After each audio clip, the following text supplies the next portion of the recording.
The Seminole Indians lived in the Florida area. Their tribe had lived there for hundreds of years. As settlers came from Europe to settle the United States, the government wanted to kick out the American Indian tribes and move them farther west.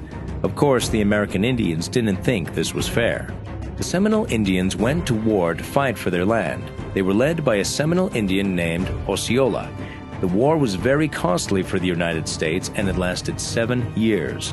One of the biggest problems that the settlers had was that the Seminole Indians would allow African Americans who escaped slavery to live with them. This made farmers and plantation owners angry.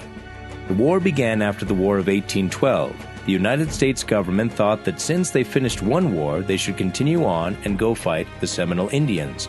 They were unsuccessful. The Seminoles would not back down.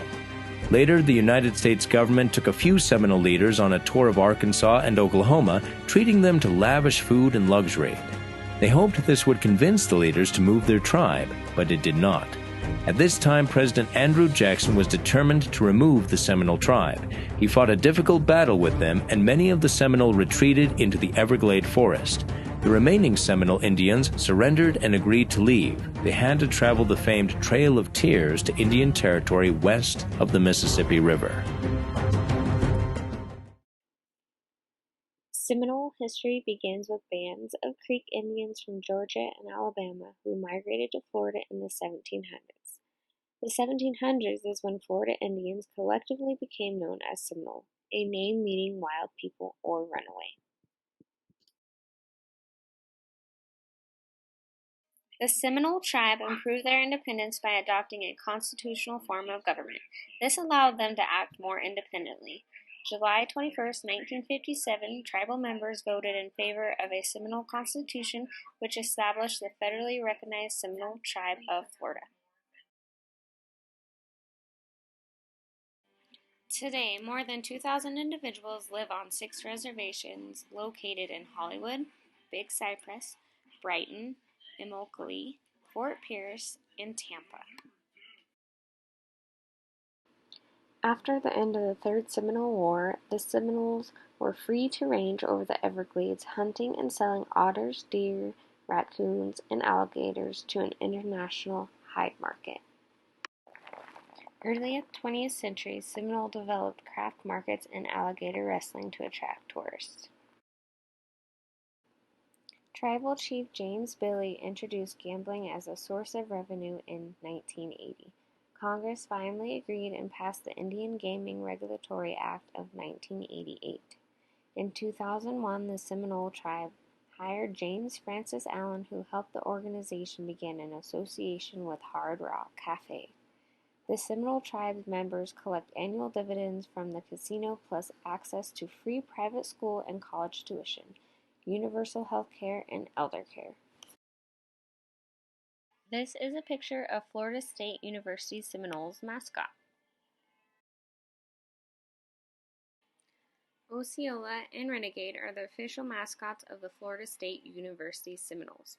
Osceola represents the historical Seminole leader, Osceola, and his Appaloosa horse, Renegade, introduce home football games by riding to midfield with a burning spear and planting it in the turf.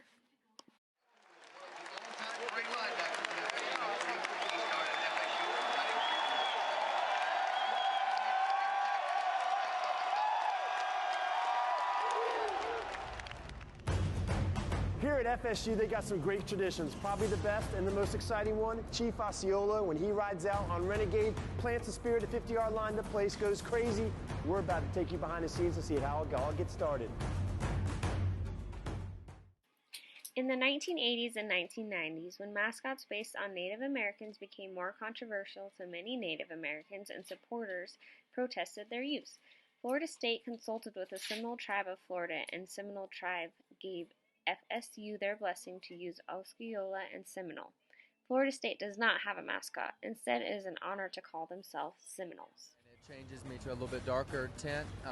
Then they go over it with the war stripes, and all that is researched and developed by Mr. William Durham.